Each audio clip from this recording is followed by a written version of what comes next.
Hello, and welcome to Godless Bitches. I'm your host, Beth Presswood, here with Jen Peeples. Hi, everybody. And Tracie Harris. Howdy. Godless Bitches is a podcast of the Atheist Community of Austin, a nonprofit educational group dedicated to the separation of church and state and the promotion of positive atheism. The ACA also sponsors the Atheist Experience TV show and podcast and the Nonprofits podcast. You can contact GB using bitches at atheist-community.org, and you can comment on shows at godlessbitches.podbean.com. How is everybody today? Doing well. Good. How are you? I'm just fine. Had a good long weekend. It doesn't even feel like it's Wednesday. I know.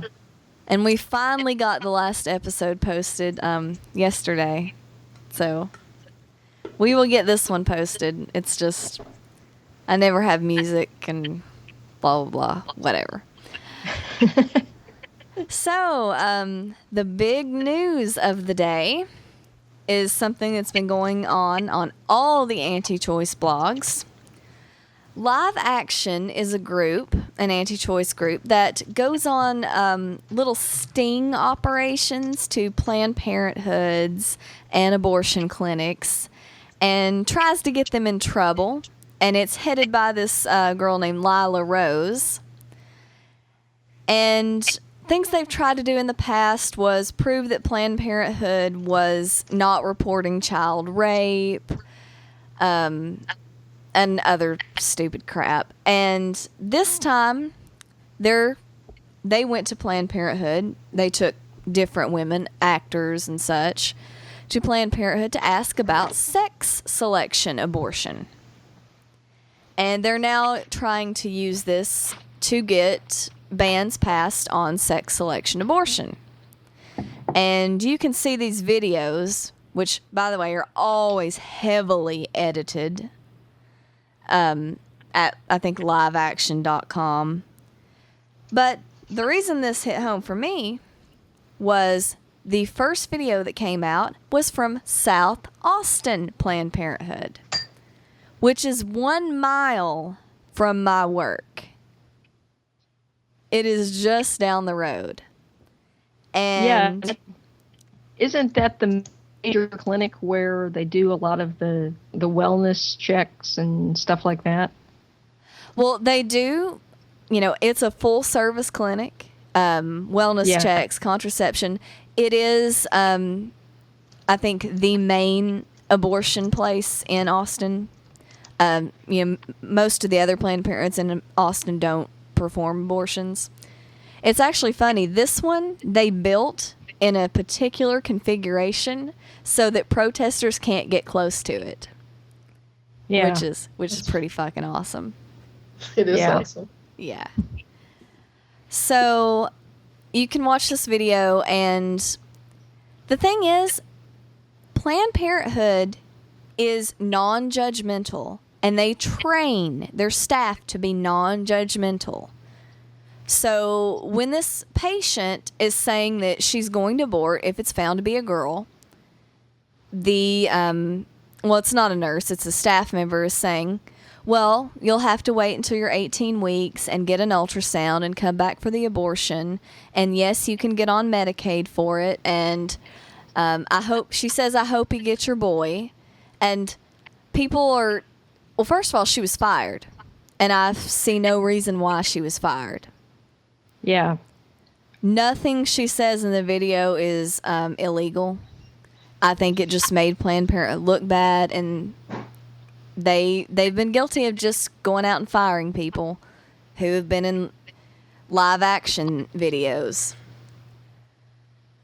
And people are saying it's Medicaid fraud when anybody who's pregnant and poor can get on Medicaid. There's no binding contract that says you have to carry to term if you're on Medicaid. Yeah. So this is bullshit. Like all live action stings.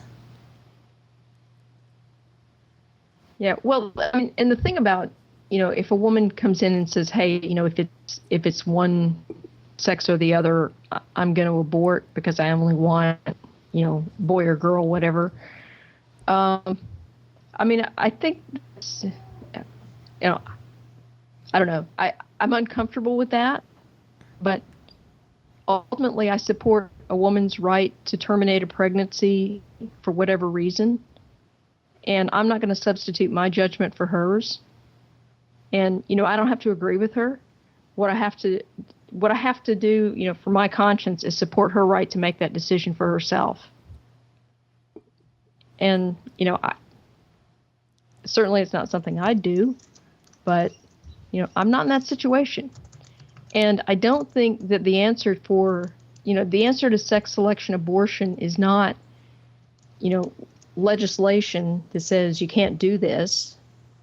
The answer is, getting to the root cause of it. And the reality is most sex selection abortion is abortion of a female fetus because there's a male preference.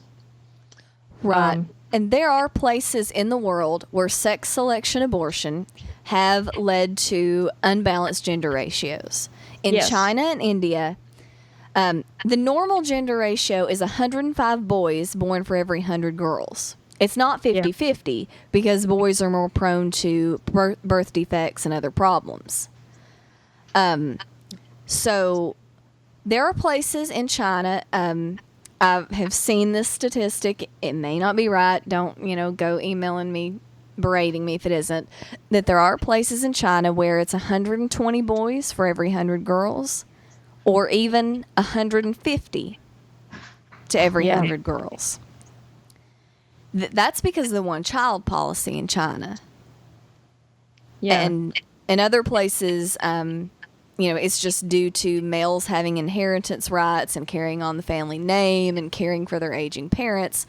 All things that are social and that can be fixed by elevating the status of women. Yeah, exactly. The problem's not the abortion.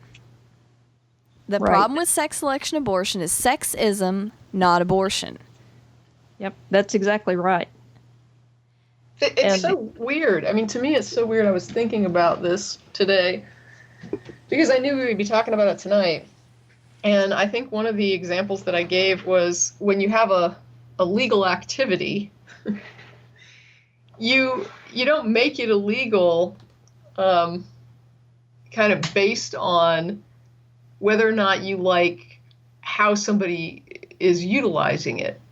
So, in other words, there are people, of course, I find the sex selection abortion to be generally sexist. It is usually aborting females. But at the same time, there are people, for example, who would consider like a strip bar sexist. Driving is legal. It's not an argument to make driving illegal if somebody's going to drive to a strip bar. Right.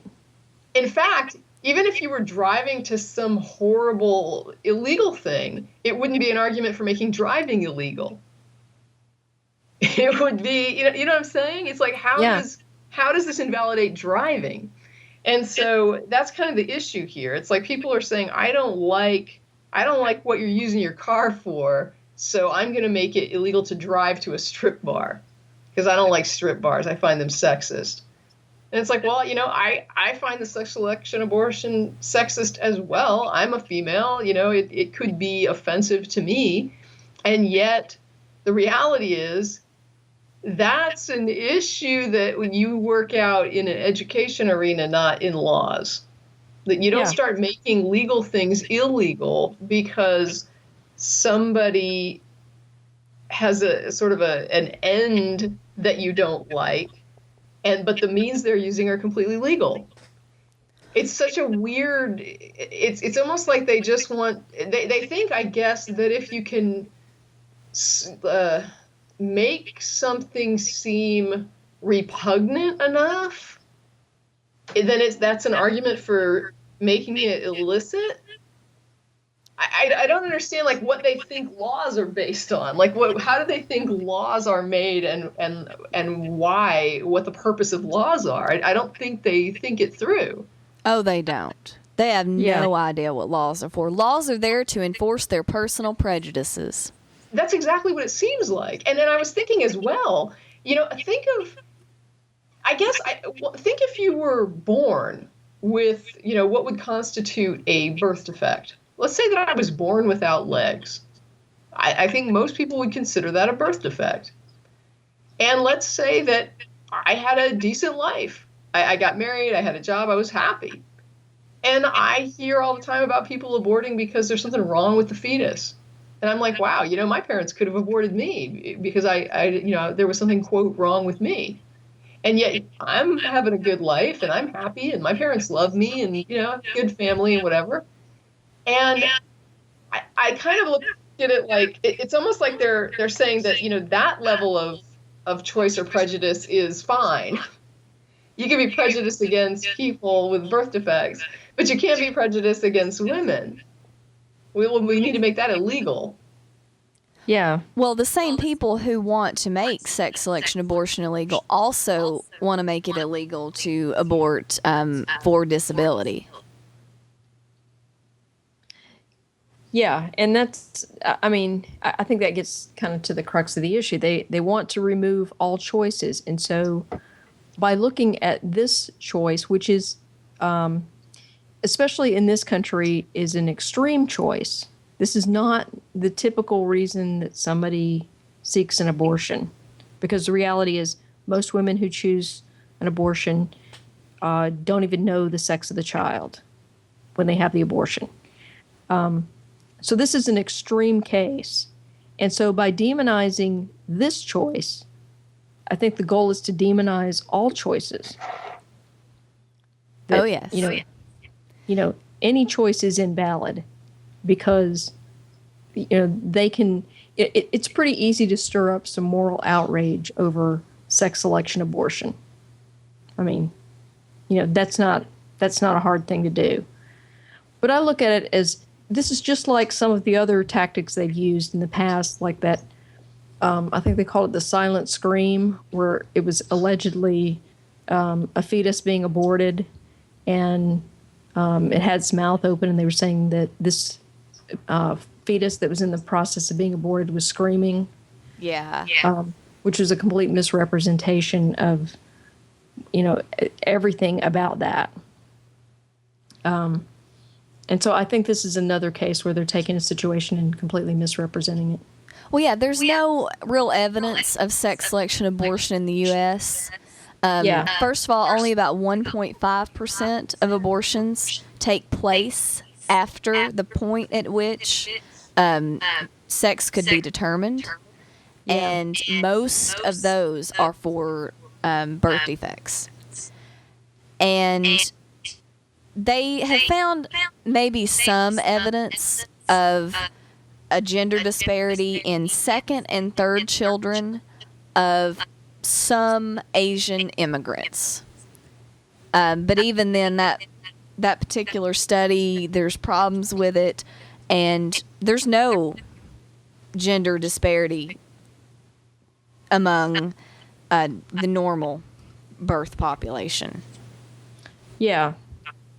The U.S. ratio is about 105 boys for every 100 girls. Yeah, and I'm always suspicious when people have to take, a specific population, like Asian Americans, and try to basically map their view of what Asian Americans think onto this study, and whereas, Asian Americans, if they've been living in this country for a while, it would not be reasonable to assume that they still adhere to whatever cultural expectations are present in, the country that their ancestors came from. Yeah. So I think, there's a fair amount of racism and maybe a little xenophobia involved in studies like that. Yeah. Yeah, I think so. So I'm still trying to figure out how this is an argument for illegality. Yeah. I can't piece that together. I don't like it, therefore outlaw it.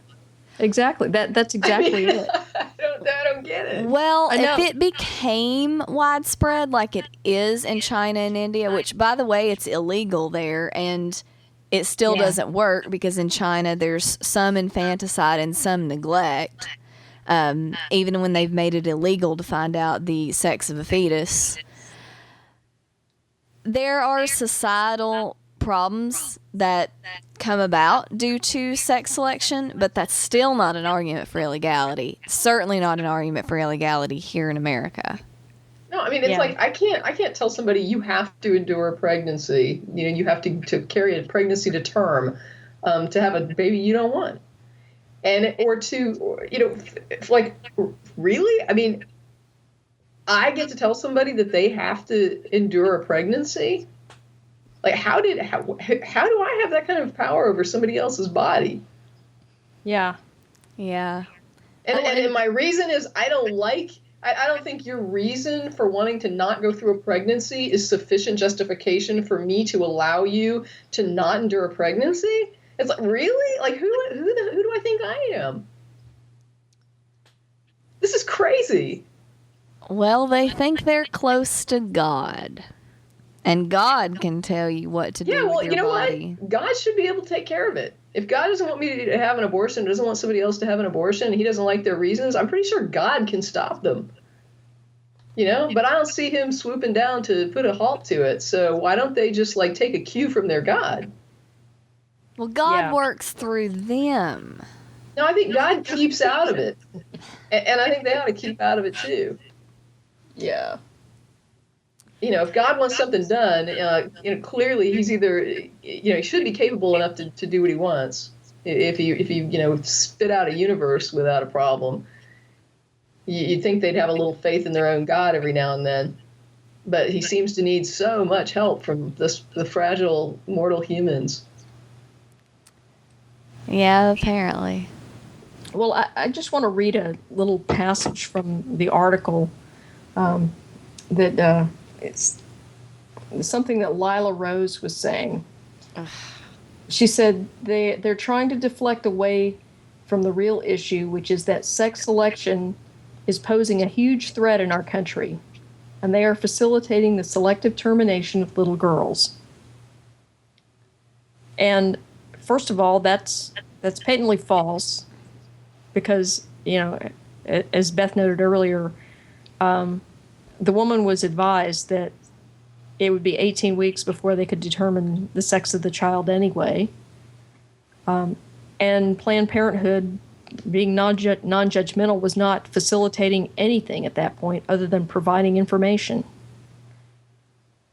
So, I mean, they're lying. They're flat out lying right there. Yeah, they really are. That's the thing with all of their sting videos, is they will go in and poke and prod and beg and do whatever to get these answers on things that are perfectly legal, and then complain that they were told something that was accurate and legal. Yeah. Well, and the other thing that I'm disappointed about is that the reporter for the Statesman didn't challenge her to provide evidence that this is posing a huge threat in our country. If this were posing a huge threat in our country, we would see a gender imbalance, and that does not exist. Yeah, it doesn't. Even when you ask about the societal attitudes, they're becoming more and more balanced all the time. I've actually read and listened to fertility doctors who can sometimes offer selection before implantation, and they report that it's equal. It's completely equal. Right. Of people that want boys or girls. Well, and it's interesting because I was just talking to some people. This family, their son plays on the same soccer team as my son, and their oldest son and my son are the same age, and they have 3 boys. And when the wife was pregnant with their 3rd child, they were hoping that it was going to be a girl. A girl, because they already had, 2 boys at that point, and they really wanted a girl. And, so they were like, okay, we got another boy, and now we're done. Yeah, I have a friend who did the same thing. In fact, I was just thinking of that story. Exact same story. 3 boys. Wanted a girl every time. The last time was like, this is the last one I'm having. This is my last shot to have a girl, because if I don't have a kid now, this is my last kid. Yeah, Had the third kid, it was a boy, and that was it. She went down and had had her tubes done, and was like, oh, I got 3 boys, but always wanted a girl. Yep. Yeah, and the exact same thing happened to my sister-in-law. She and her husband, wanted a girl. They had 2 boys that were, I think the 2 boys are only like 16 months apart. The second boy was the result of relying on breastfeeding for birth control. So a bit of an oops there. And then the third child was planned, and they specifically decided to try for a third because they wanted a girl, and got another boy. What do you all think about the ethics of what's called family balancing? Like, it's technically possible for every couple to go and have it done to where they have both a boy and a girl if they want 2 kids. I mean, that's technically possible if you go through, in vitro with pre-implantation genetic diagnosis, which is crazy expensive, like $20,000. You don't even have to go through that. You can just make it like a hypothetical, make it like a moral, what do you call it, a moral dilemma, or similar to a moral. It's not really a dilemma, but the idea that let's just suppose you could wave a magic wand and choose the gender of your child. Let's say that there's a pill you could take at a certain point in your pregnancy that would determine the sex of the child. Would that pill be immoral? I don't think so. I don't think so. I mean, what if the gender balance just really, really got skewed then? I mean, would we I guess that's, the cost of personal liberty. Yeah. Well, and the thing is, I mean, the reality is the gender balance in countries like China and India is already very skewed, no matter what. I think that pendulum will swing back. I do too. I think it'll be forced to. Yeah, I do too. I think it already has. And I think that, in this country in particular, and, in most of the European countries and everything where, women have higher status, I think the sex ratios would be pretty balanced if you gave people a choice up front. Yeah, I think they would too. It is just an interesting thing to think about, because if we are going toward more and more control over our bodies. We've got contraception, we've got abortion, we've got, infertility treatments. I mean, it might be possible for people to eventually control, I want 1 boy, I want 1 girl in every family. Well, and I guess I heard something a while back where if you take like fresh sperm and you put it in a centrifuge, you can spin it, and the sperm that carry the X chromosome are slightly heavier than the Y chromosome sperm, and so basically you can do sex selection that way, supposedly. It's not commercially available anymore, I don't think. Yeah, and so, I think what they said was that they can't guarantee that you'll get the sex you want, but they will up the odds, or something like that. It had a bias toward girls too. Yeah. Because the X chromosomes are heavier. Mm-hmm. But yeah, I don't think microsort is available anymore. Yeah, but I mean, something like that, I have no problem with that. I think that there's nothing unethical about that. I think, I don't know, I like giving people choices. To me, it begs. Well, I'm sorry. I always misuse that term, but to me, it makes me wonder about the ethics of, if you could take a pill that would guarantee you no birth defects. Yeah. Is that moral? What does that say to people who are born with some sort of defect or deformity that have perfectly well-adjusted lives? You know what I'm saying? It's like, is that a problem too? Yeah. Well, I think in the case of birth defects, I I would, if it were me and I could do something that would guarantee my kid didn't have birth defects, I would do that. Sure. Yeah. You know, I think most people would, but I think my point is it's definitely a prejudice. yeah, But when you look at people who have endured like defects their entire lives and they have successful lives, clearly, it's not the end of the world. I know that there are Right. some defects that can be, completely life altering, but there are some things that people would avoid. That clearly there are people who live their lives and they have happy, successful lives and they have these issues. And so it's not like, end of the world stuff. You're not talking about a child born with, half a brain or something that's, going to make the person non-independent or, you know what I mean?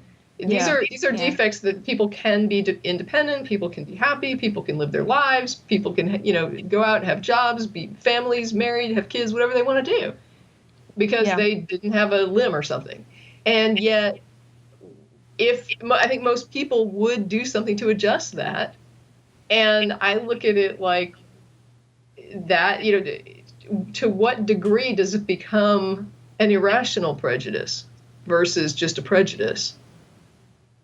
Yeah, well, I don't think of it in terms of a prejudice so much as a desire of that any parent would have to not want their child to have any greater burden than absolutely necessary.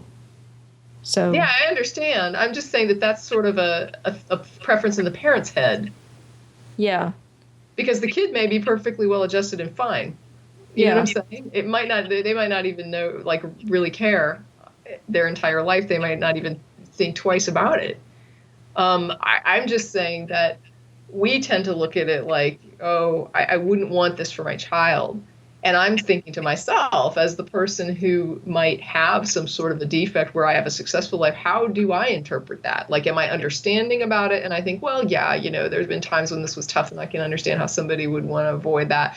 Or do they think, hey, what am I, chopped liver? Like, I'm fine. And I had this issue. I was born with it and I'm okay. And so why would people abort over this? Or would people take a pill to change it? Like, this is horrible. And this is me.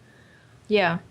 So it's just kind of an interesting question about to what degree does it become like repugnant to make choices about what you want in a child?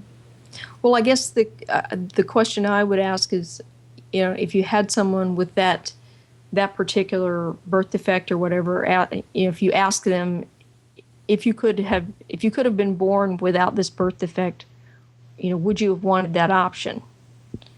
And I guess it really depends on what the birth defect is, so what people would say. But, I think for most of the more severe, really life-altering birth defects, most people would say, yeah, I'd rather I didn't have this.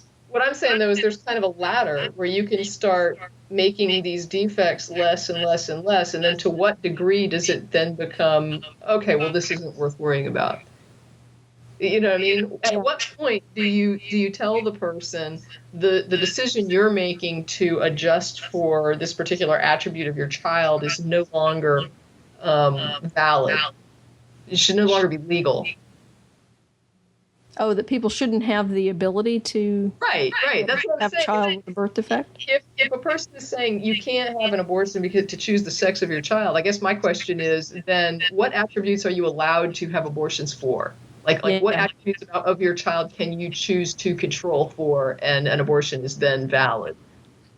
Yeah. Well, that's interesting because I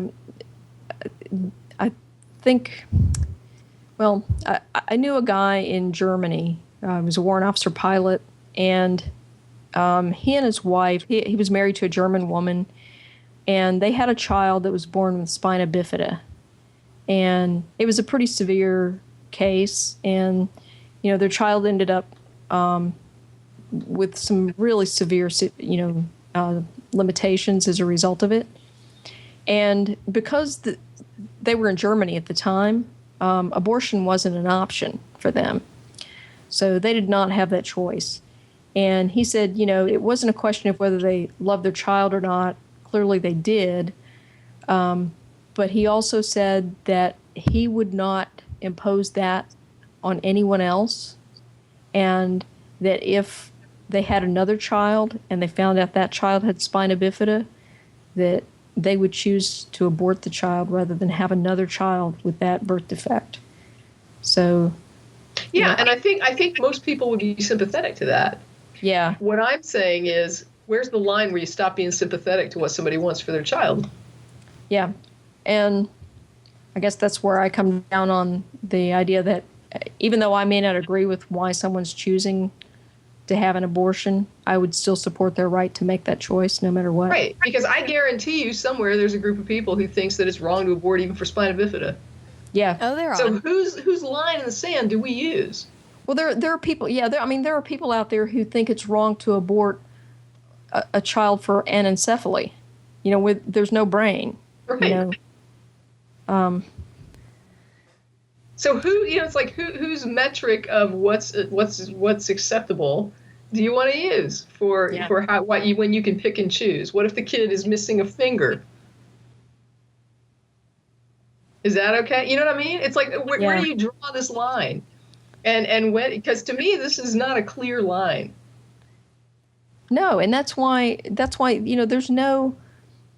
I don't really understand. Choice. The woman gets to draw the line. Yeah, exactly. That's why I don't draw the line for somebody else. Right. I can't. And I don't want somebody drawing that line for me. Yeah, exactly. Yeah.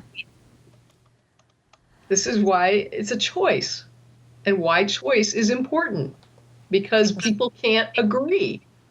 And that's why legislators. Well, that's not really why. There's more reasons why it's a choice. But my point is that if you had, there's just, everybody thinks they're right about it on this one.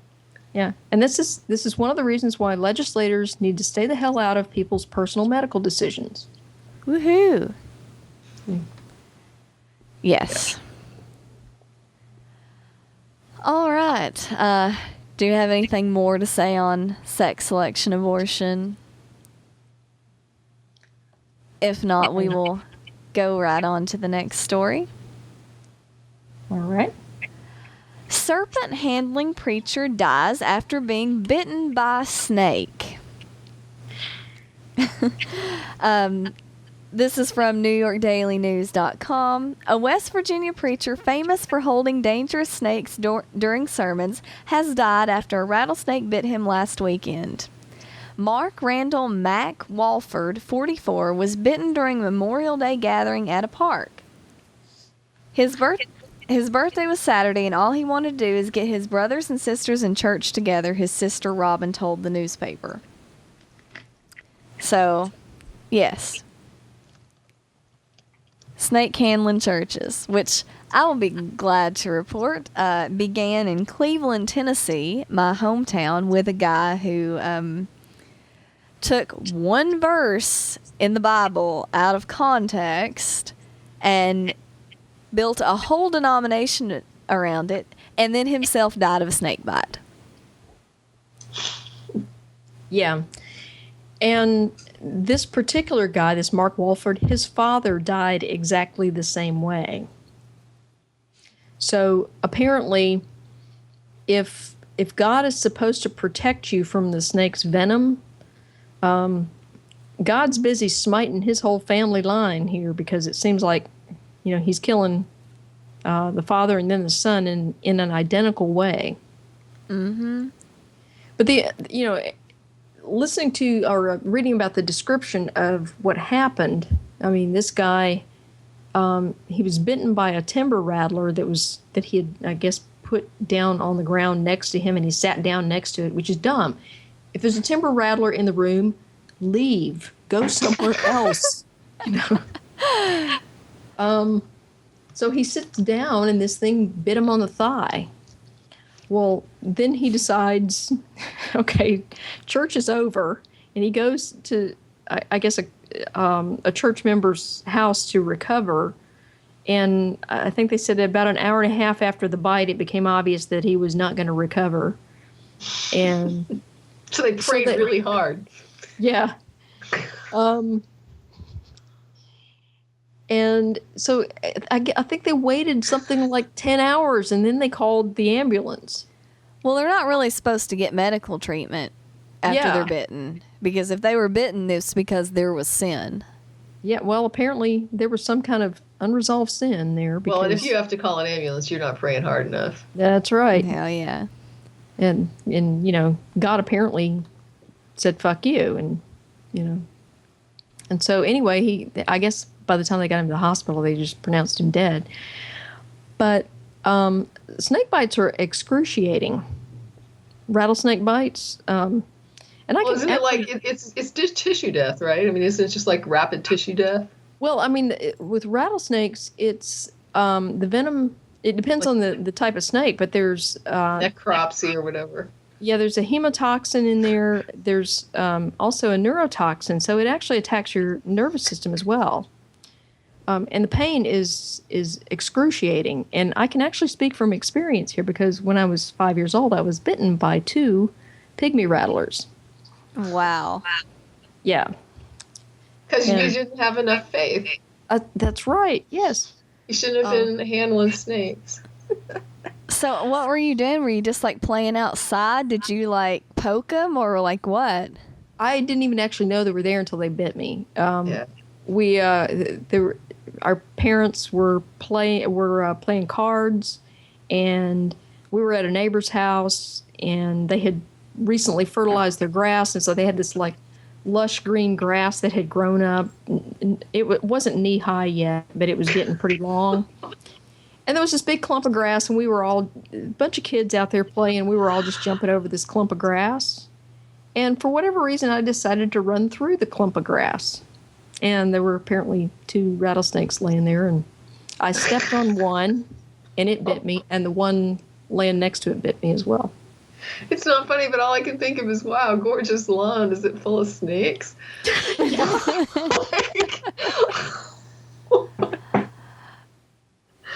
Love your snakes. Well, you know, they come. It was right at dusk, so they were out hunting. You know. Well, I grew up in Florida, so we had plenty of snakes there too. Yeah. Wow. There was a kid in my grandmother's church, 16-year-old boy, who was swimming in the Hiwassee River and got bit by a cottonmouth and died because he was out in the boonies and they couldn't get him to a hospital fast enough. Yeah. So, yeah. Yeah, well, I mean, fortunately, when I ran inside and showed my mother, she immediately recognized, the snake bites, and got my dad, and they got me to the hospital right away. There was a delay in the emergency room getting the antivenin in because the resident that was treating patients there had never treated a snake bite before. But it was pretty excruciating. I was in the hospital for a couple of weeks and almost died. That's a bummer. I'm glad you're okay. Yeah, me too. Because someone got your medical attention. Yeah, exactly. And they didn't pray over me like those idiots up there with the snake handling. And so, it's people ask me a lot, am I afraid of snakes? And the answer is no, I'm not afraid of them, but I don't go out of my way to handle them either. Yeah, no doubt. And I can identify the venomous ones and the non-venomous ones. And the venomous ones, if there's a venomous snake in the room, I'm leaving. Because I've been there and done that. I don't need to have that experience again. Thank you.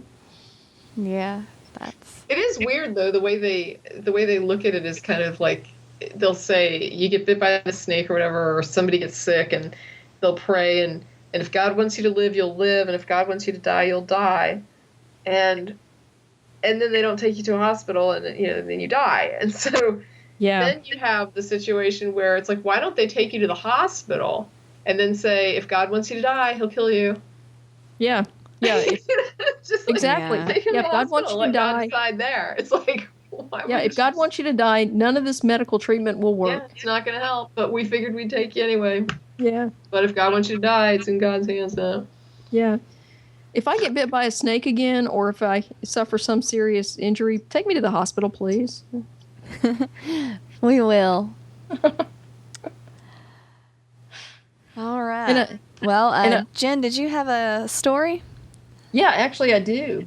Apparently, there is a Baptist preacher in Kansas who he thinks that the U.S. government should begin killing gay men and lesbians. Okay, he is the pastor of the New Hope Baptist Church in Seneca, Kansas, and he says that President Barack Obama has gone too far in supporting same-sex marriage. Mm-hmm. He says, and I quote, "Terrorists are dangerous. The economy is a real and present danger." I don't know how the economy is a present danger, but anyway, his name is Pastor Curtis Knapp. And he said, "But there is simply nothing other than the Holocaust of the unborn which imperils the safety of our country or places our people in jeopardy, as does the leader of the Western world publicly raising his fist at the heavens and declaring that the bedrock institution of society ordained by God and meant to be protected by the state is little more than a convention of convenience with the children of Sodom to transform the meaning of something which is precious to Jesus Christ in a living picture of his love for the church into a legally protected justification for perversion and a vehicle of hatred aimed directly at that love." Did you get all that? Well, I mean, I understand the words. Like, they're real words. Yeah, it's They're word just kind of thrown salad. together weirdly and nonsensically. Yes, he went on to read from Leviticus 20. You know, if there's a man who lies with a male, you know, they've committed. Wait, he was going off on gay people? Yeah. Like, I totally missed it. Yep. Yeah, because. Yeah, I didn't catch anything about gay people in that rant. Well, yeah, didn't you catch the part about the children of Sodom?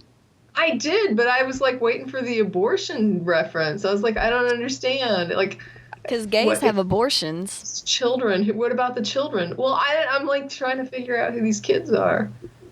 Yeah. So anyway, he reads from Leviticus 20, and then he says they should be put to death, Knapp declared. "Oh, so you're saying that we should go out and start killing them?" "No." And he goes on and says, "I'm saying the government should. They won't, but they should." So yeah. So he wants the government to actually kill them. Yeah. Not like the one in North Carolina that wants everybody to just be put inside a fence until they die out. Yeah. This guy wants them to be actively killed. And yeah, then this like, guy, once again, I don't like it, so let's just eliminate it and not let anybody do it, and because I don't like it. And didn't this guy It's ridiculous. Say, if you have a problem with it, then you have a problem with what God said? Okay. Live with it. Live with the fact that there are people who you think have a problem with what God said. Deal. That's what freaking the world is full of 7 billion people. They're not all going to agree with you. You know, try not to let it ruin your dinner. I mean, I don't know what to say. Yeah. These people aren't doing what I would do. Kill them. Exactly. Like, what? This woman is making decisions about her body and her family that I wouldn't make. Stop her. I want to take these people and put them somewhere where somebody gets to make all their decisions for them. Well, the thing is, I think that, for all of these people that want to turn this into a theocracy, I really want to invite them to go move to an actual theocracy. I suggest Saudi Arabia. Yeah. The fact that it's not their religion, well, that's the beauty of a theocracy. You don't actually get to choose the religion you have to follow. But I'm sorry, but even there's nothing there. I don't know how. Well, okay, yeah, there's these different types of authority and different types of Christian institutions throughout history, but it's like for the evangelical, the Bible kind of movement, I don't know where they get this push it onto everybody else, because that's not what's in the Bible.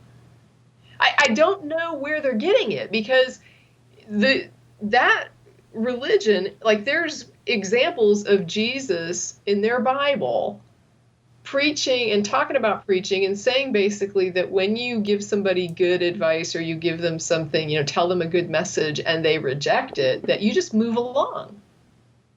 Yeah, and exactly. It's like, why don't they do that? Because that's what their Lord and Savior explained to them to do. It's like, if somebody doesn't agree with you and won't accept what you think is right, the Bible doesn't say force them to do it. It says that you're supposed to let that person just go do their thing. Now, there's a whole set of how to run the people that agree to be part of your church. Don't get me wrong. There's a lot of weird shunning and weirdness and, all kinds of strange hierarchical crap there about how to control everybody that's in your church. But when it comes to people that reject the Christian message, to me, the Bible couldn't be more clear that that's their choice. And you're not supposed to waste time on that. You're supposed to just, wipe the dust off your clothes and move to the next town or whatever it is. That's what it says to do. In the New Testament. Do it. Right, but aren't they Christians? Isn't that what they're saying, that they're Christians? Isn't that the New Testament? Yeah. They spend half their lives saying, I don't go by that because that's the Old Testament. Okay, well, the New Testament tells you that if people don't want to do your Christian thing, they don't have to. And that your job is just to warn them about hell and move along. Yeah. I don't know. I really would like to hear a good Christian response to that.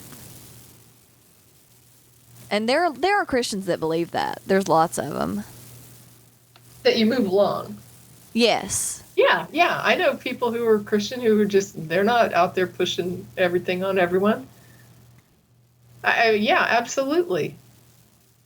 And that, I don't know how. That's what I'm saying. That's what I was saying earlier. There's all these different institutions and stuff, and they interpret it all these different ways, and there's these different authority things. I can kind of understand how you could get the weird sort of Inquisition style Christianity from the Roman Catholic Church history, where you've got this big hierarchical structure of a papacy authority. That to me makes sense, that you've got this entire other authority, and they are just basically saying, we are saying this is how it is. And they're not really claiming that the Bible is the one and only and, source of authority. And they have these people that are authorities. And so kind of whatever they decide to go forward with is, a big influence on how the church moves forward in that particular vein. But I don't get how a group of Christians who claim to adhere to the Bible as their sole authority or central, main authority or whatever, can get from that book to, I will force you to live like a Christian. I don't see a justification for it in there. Yeah, any, sola scriptura Protestant should not be in the business of being authoritarian on that and shouldn't be influencing politics at all, really. I don't think they should. Yeah, that's a good fucking question. Yeah. Well, and this view that some of these Christians seem to promote, this, convert or die, that's not any different than basically what the church fought the Crusades over. The so-called, Muslim proclamation of convert or die, even though the Quran says you can't convert Christians by the sword. I don't know. It seems like the Christians are advocating something like that in some cases. I just keep thinking about that quote from that Star Trek movie. What does God need with a starship? Exactly. And it's like, really, really, you think if your God wanted all the gay people dead, you don't think they'd be dead? What could stop them? Well, what on earth could stop him? Exactly. Literally, what on earth could stop your God if he wanted all the gay people dead? They would be dead right now. Exactly. And yet, guess what? They live. I wonder why. It must not bother your God all that much. So why don't you take a cue and get over it? And let him sort it out. If he wants to send him to hell later, let him send him to hell. Why don't you let him sort it out and do his God thing? and you just leave it alone and try to enjoy your life a little bit and not get your underwear in a wad over what your neighbor's doing that doesn't involve you at all in any way. Yep. Except for your binoculars. It's like, stop making it your business. Yeah. Oh, words to live by. Tracie is always right. All right. Has anybody else got any stories or anything? No, not really. Okay. Well, I will go. No. I do have one more thing. Okay. This guy that wrote to the Atheist Experience TV list this week, complaining because some people wrote some blog posts about feminism, and he thinks it's overly divisive and it just incites hatred of certain people in the community. And he couldn't understand why we'd want to do this, that we should just create a different blog for these kinds of posts and not bring it up, because the blog was specifically talking about sexism in the atheist community. Yeah. And some sexual harassment and stuff like that. Essentially what this guy was saying is that the actual act of sexual harassment is less of a problem than calling it out and dealing with the problem, because dealing with the problem causes a lot of division in the atheist community, and we don't need to do that. So Okay, I didn't read the blog post, and I haven't been doing much because I've been really busy with some stuff. And so I haven't been too involved in the emails and things. But I just want to say that it is amazing. I work for an internationally spread out company, and it is amazing how we have no problems with sexual harassment. And it is so easy, and everyone does their job and gets along, and I don't ever see anything like that. Yeah. And it's just smooth sailing, and everyone works there, and we have a good, healthy, environment for anybody to be there. There's nobody pushing weird religious ideas. Nobody brings up religion. Nobody brings up sex. We just do our jobs, and we're there, and we're cool, and everything's fine, and we go home at the end of the day, and then we go back to our personal lives where we do whatever we want. And it's just, I don't think, I haven't gone and taken a poll, but I don't think anybody there feels horribly imposed upon or strained or oppressed because they're not allowed to sexually harass somebody, or because they're not allowed to scream about their religion, or because I just don't see that happening. Yeah. And so I can't help but wonder how it can be so freaking easy at my workplace. And even when I travel to other locations for my workplace, there's not a problem with it. I never see it, never hear about it. How is it so freaking hard for the atheist community to deal with an issue that is so freaking easy for every company to deal with? Well, I know one objection that they'll say right off the bat is that a convention is not work, and that they want to be able to let their hair down. We have a good time at my office. Nobody's unhappy.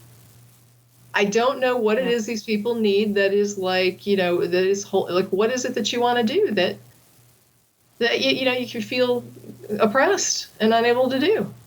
Well, and I don't know. To me, the idea that you can have, our workplace can have a sexual harassment policy. It's not a problem. It's not difficult. I don't see why you can't grab that policy right off the shelf and apply it to a convention and say, this is the behavior that's tolerated, this is the behavior that's not tolerated. Now, in today's world, people in an office can approach one another and date. There's no laws against that anymore. There's no rules. There's no policies. Most workplaces are very lenient about coworkers dating, as long as it's not your boss.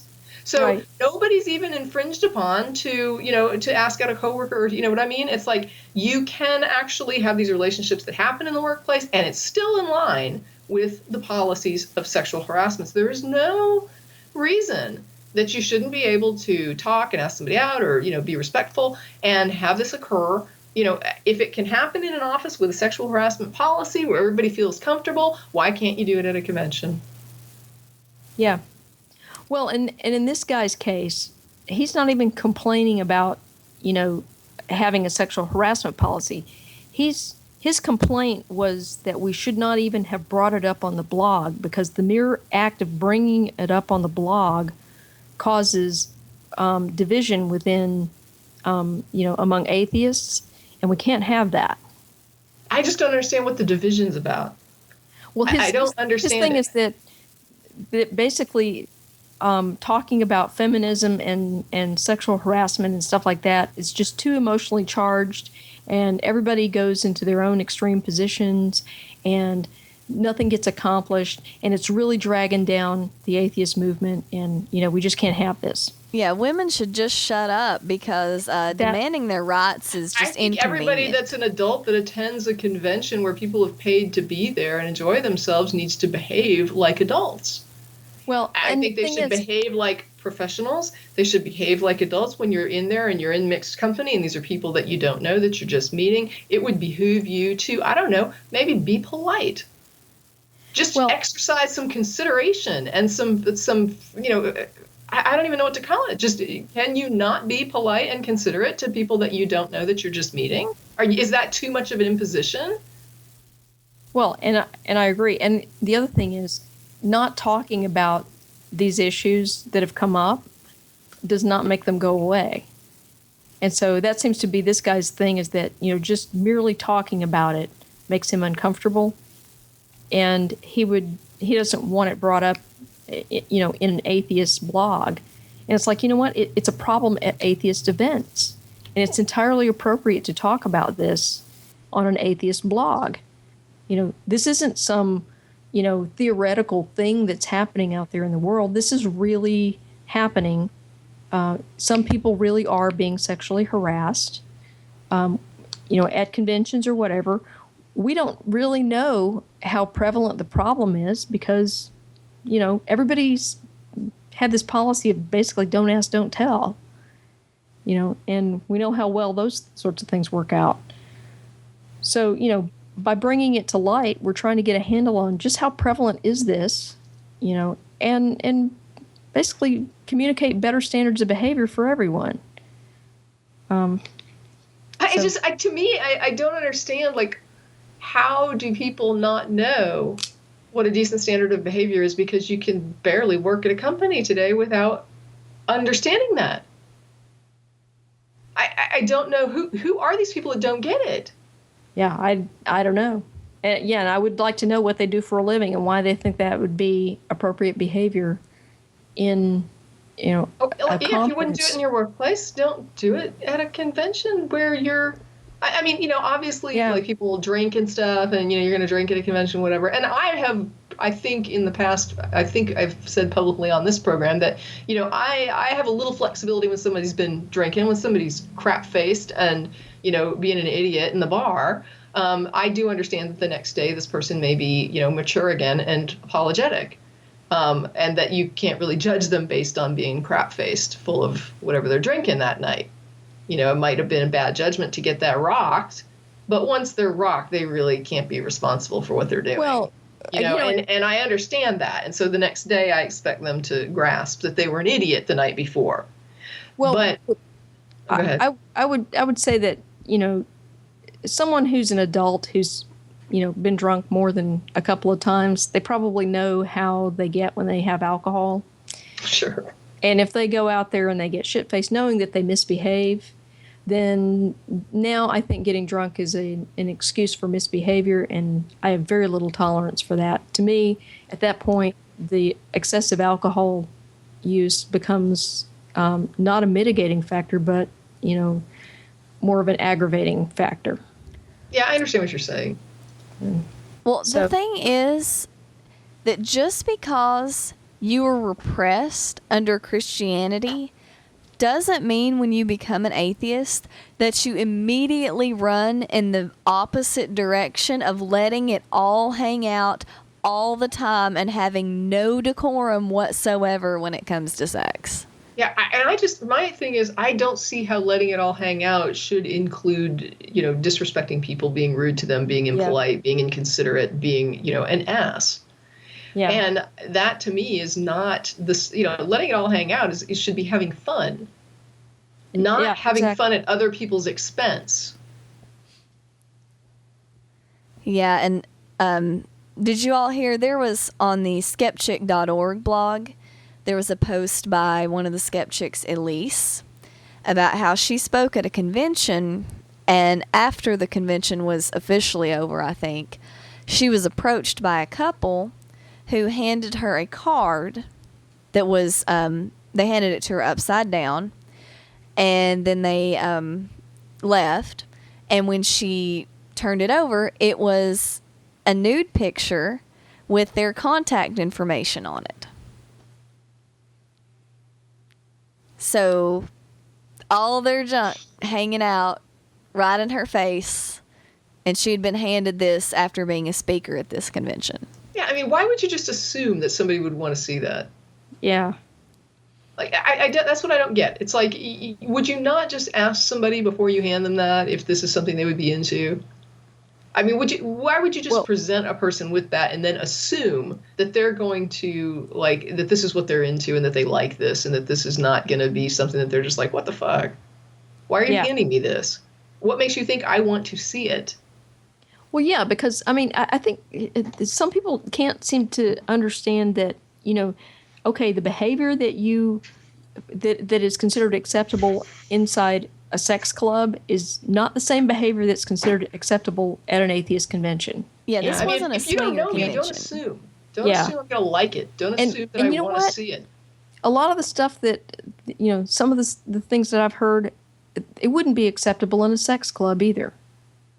Because you don't just walk up and invite yourself into, somebody's scene, and that's basically what some people are doing. Oh yeah, the rules at like play parties and such are very stringent. Anybody who's going to bitch about the harassment policies would just go ape shit on. Go look at the harassment policies of those types of clubs.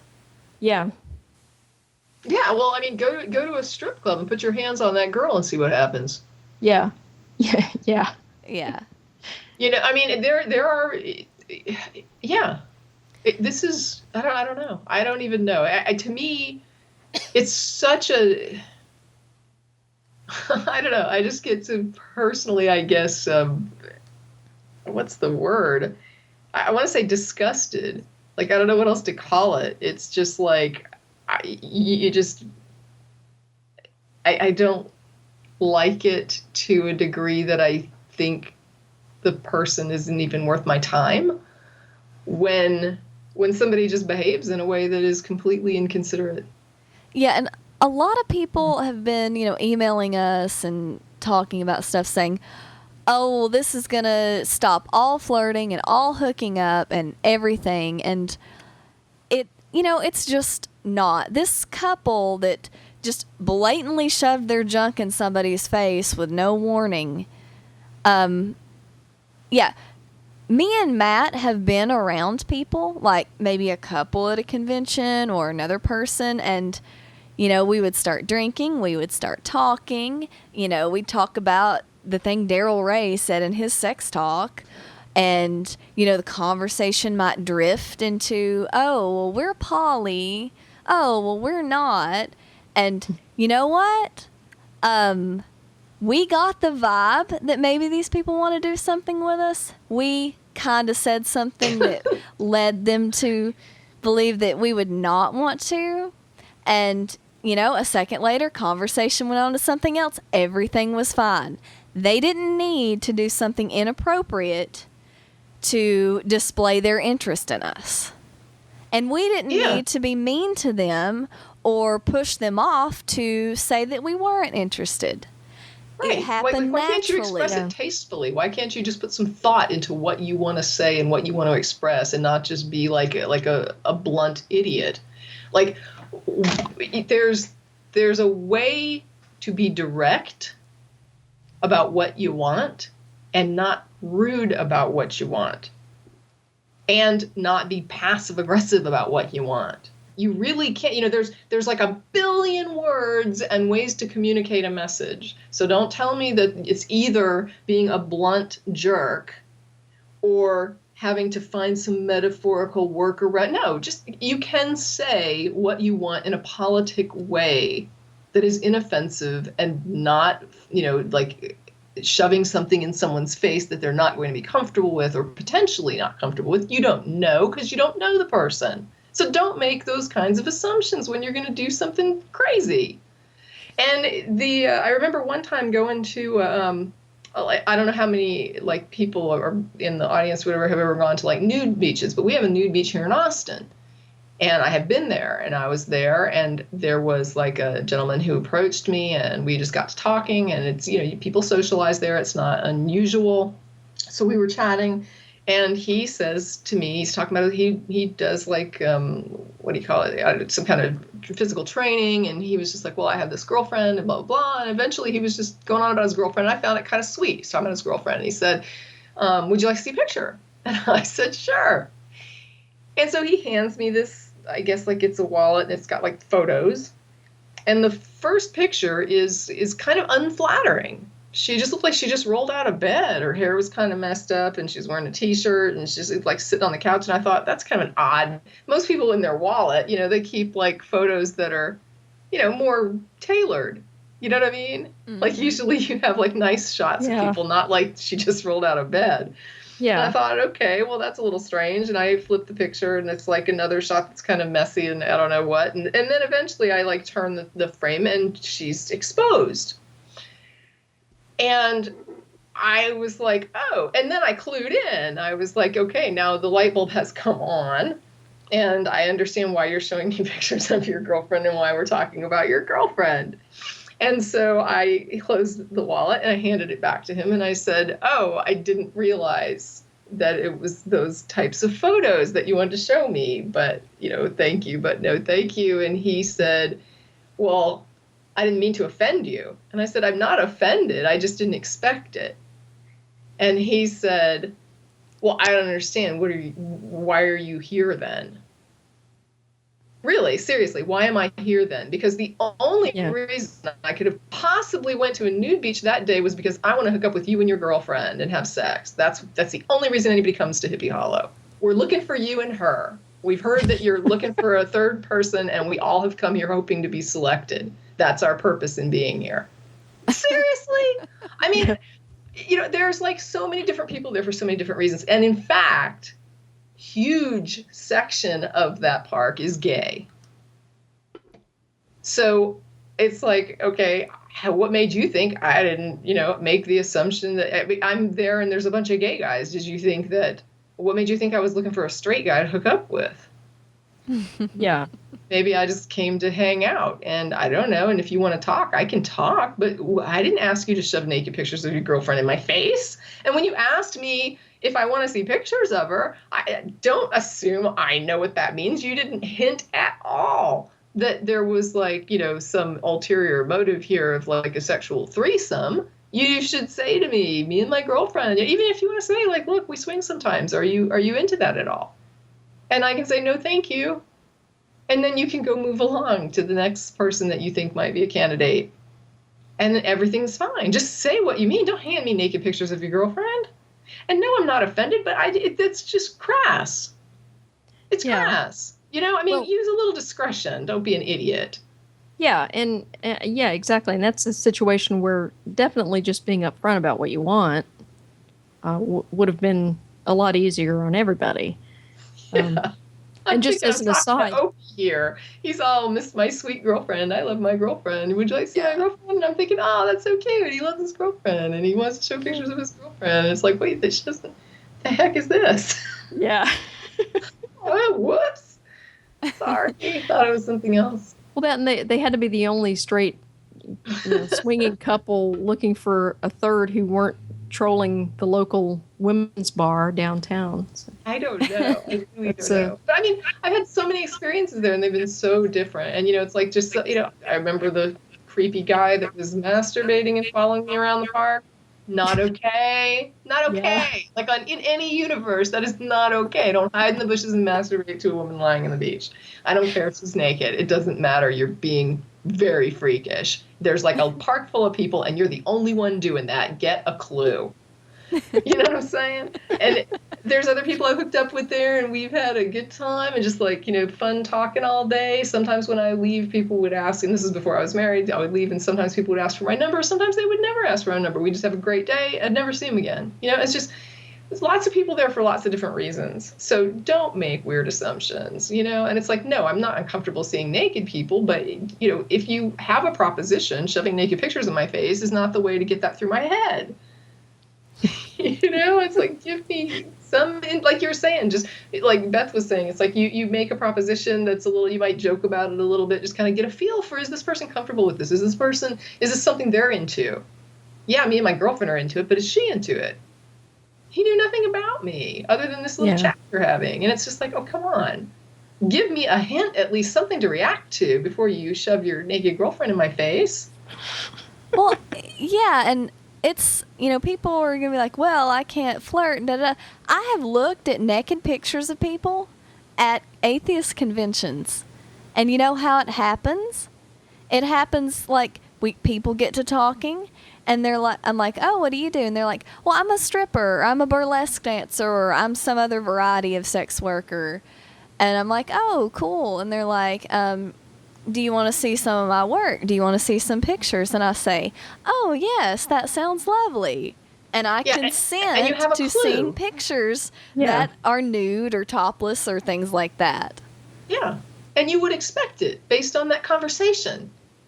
That's what you would expect. When somebody tells you, I'm a stripper, would you like to see pictures of my work? You expect to see different states of undress. I mean, yes, of course you would expect that, and I'm sitting at a nude beach, and yet I'm sitting here thinking, this is not right to show me the nude photo and proposition me in this way, like just out of the blue. And the reason I'm saying that is because there's like an entire park full of people. I've had many experiences there, but you're the only jerk who did that. Yeah. Everybody else knows that's not what you do. And believe me, there's a lot of stuff going on at this park every day. I want to go. I said I'd take you. Well, let's go sometime. Maybe when it's not so hot, though. Not so sunny. There's a lake. There's water. Oh, but you're kind of pale. We can bring an umbrella. Yeah, we bring an umbrella and like 10 bottles of sunscreen. Lots of sexy gay men. Awesome. Yeah, and just so you know, Hippie Hollow is actually one of the checkpoints for aircraft coming into Fort Hood. So for the tactical flights, it's called Bravo Bravo. So yeah, if you see the Army helicopters flying, and they usually slow way down over Hippie Hollow. So. It's also a popular spot for boaters. Yeah. Which also, you're jerks. Yeah. Just saying. Yeah, there was one that capsized. I believe it, because everyone goes years ago because everybody ran to that one side of the boat. It was a double decker, and the thing just flopped over on its side. It's ridiculous. Fortunately, the water was way down, and so it was only waist deep. Nobody drowned, but people never see naked people. Look, yeah, I was just going to say, looks, it's naked peoples. I mean, I don't know. It's just ridiculous. But the people sitting on the beach are just looking at you thinking, idiots. Yeah. And yeah, like you're acting, it's like little kids who never, it's like someone brings a porno magazine to school and you're 12 years old and everybody wants to see it and you're just, tittering and giggling and never seen naked. That's exactly what it's like. And it's like, yeah, way to look, way to look cool. They probably nearly died laughing when that boat capsized out there. I would have died laughing. You'd have had to come to my funeral. I would be dead from laughing. I would just be like, that is exactly what you deserved for being stupid.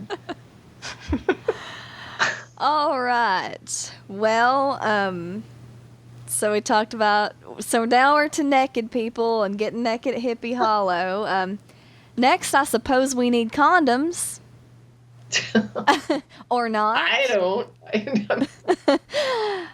So this is a story. I'm actually getting this from the horrible evil site, Life Site News, which if anybody's on Facebook know I post from constantly.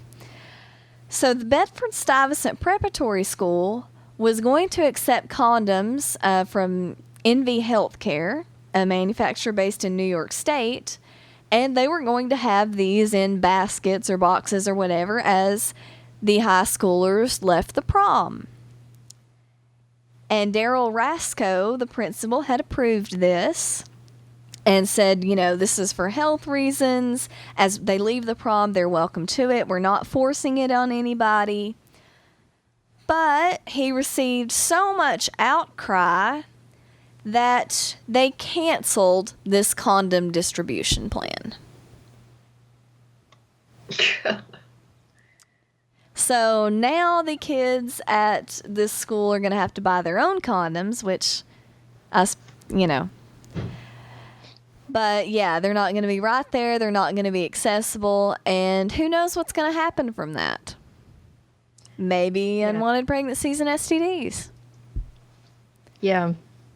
All because people would rather stick their heads in the sand and say they're not going to do it. That is exactly what they're doing. It's like, don't protect them, and just then they won't. And it's like, yeah, how'd that work for you? You're a parent, right? Like, yeah, it doesn't work. It doesn't work. People have sex, you know. And I'll tell you, when I was a company commander in the Army, I actually got a call from a soldier's mother one day complaining because we distributed condoms in the orderly room. Mm-hmm. And her son, he had recently been assigned to the company. He was very young. He apparently had called home and told Mama that there were condoms available for free in the orderly room, you know. And she called to tell us that just wasn't right, and she didn't want her son exposed to that sort of thing.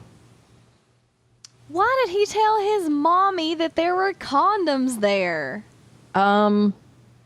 They were super religious.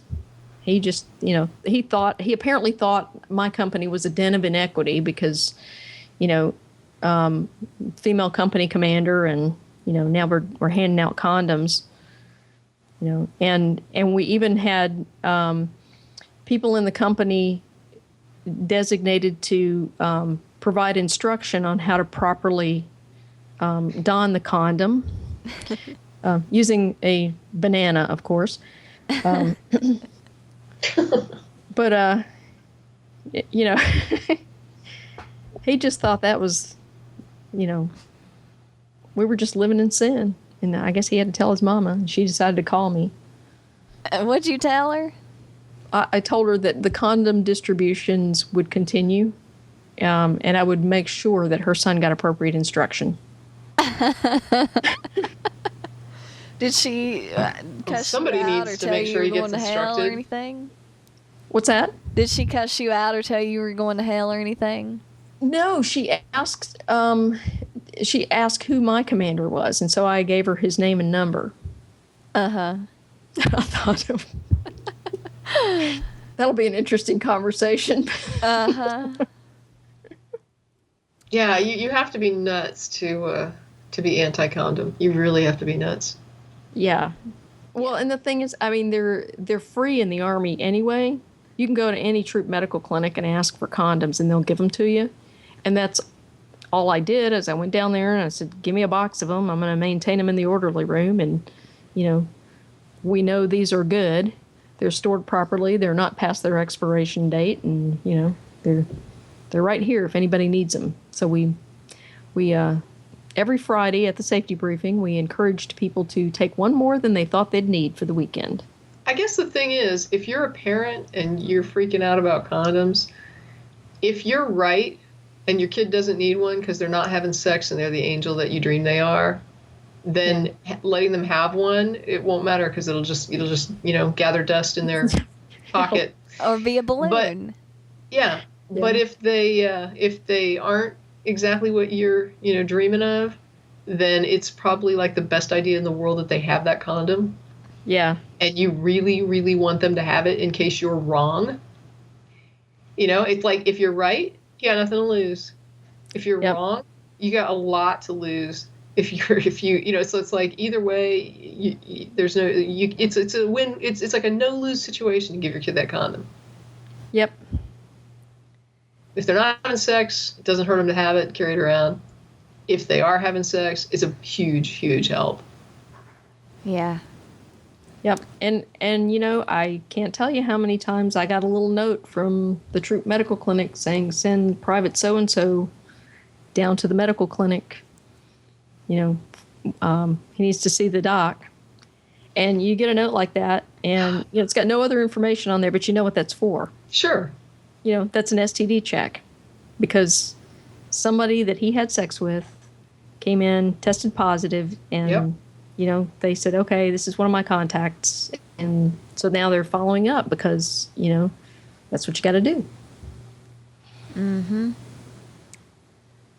I wonder what the STD rates in your company division were, if they were like more or less, or if that could be statistically proven.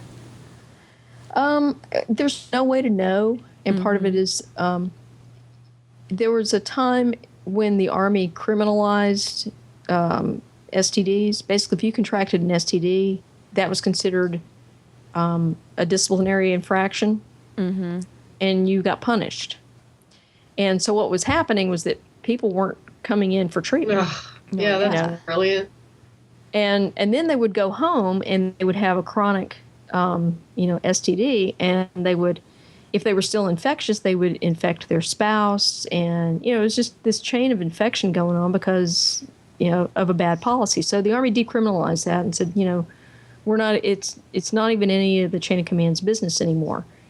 And so, the TMCs would collect aggregate information like that, but they didn't break it out by company because, especially if you didn't have very many cases, it wouldn't take long to figure out, who had the STDs and stuff. And so they basically, you'd get aggregate information like in this division there were X number of cases of these kinds of, STDs. But that's about all you know. Yeah. All right. Well, we have another story, also fairly close to home today. Sissy Bradford was an adjunct professor of criminology at Texas A&M San Antonio. And she realized that there was a separation of church and state issue at her school. There was a taxpayer-funded tower that had 4 Christian crosses at the campus entrance. So she contacted Americans United and the crosses were removed. And guess what happened to her? She got fired. Yes. Well, more than that, she got threatened. The school did not take the threat seriously. And when she brought legal or public attention to these threats, she was fired. Dismissed without explanation, which they can do to adjunct professors because they're not tenured or anything. But they said they didn't need her anymore. Well, that's a complete lie because on their website they actually have an opening for a criminology professor. And there are still students registered for the classes she was going to teach this fall. Amazing. So, yes. I mean, it's not funny what happened to her. It's funny how stupid the school is. Yeah. It's like, I can't even... sometimes there's a situation, I don't even know what to do with it, but sometimes you're in a situation where someone presents you with an explanation or a story or a claim or something, and it is like so wholly stupid that you think to yourself, are they seriously suggesting, like, are they that stupid to be suggesting this? Or do they think I'm that stupid and they know better, but they're just like treating me like an idiot? And in the case of this school, it's like you just want to look at them and say, how can you believe that people can be that stupid. Like, when you say that she's not needed and that's your explanation, and then you're advertising to fill her position. Yeah. I mean, how stupid do you think people are? People should be insulted by that, because what you're doing is calling people idiots. You are calling me an idiot when you give me this explanation while you're doing that. And it's like, don't call me an idiot. Because it's like, why even go there? Why go there? Why not just say what you're doing? Yeah. Yeah. So, yeah, I don't know if this case is going to go to legal action or anything like that. Sissy Bradford's on Facebook and invites everybody to look at her updates and everything and give her support on that. But, yeah, it's really sad that somebody can be fired for doing the right thing and that they'll just bald-faced lie about it. So, yeah. Yeah. So, does anybody else have any news stories? Or anything they want to talk about? No, I don't think so. Not tonight. All right. Well, I do have an announcement. All right. Everybody should come to the Bat Cruise Extravaganza weekend. Yeehaw. Oh, yeah. On Saturday, we will have Teresa McBain speaking. So you've heard her on GB. Now you can see her in person in Austin. This will be on Saturday, September 22nd. So you'll see Teresa McBain. Go on the Bat Cruise to see the largest urban bat population. Take the cruise, and then later that night, there's usually a lot of people who go to a show called Esther's Follies, which is sort of a fun comedy magic variety thing. We might have group rates. More details will come out on that. Then on Sunday, you can go to all the regular ACA activities, the brunch.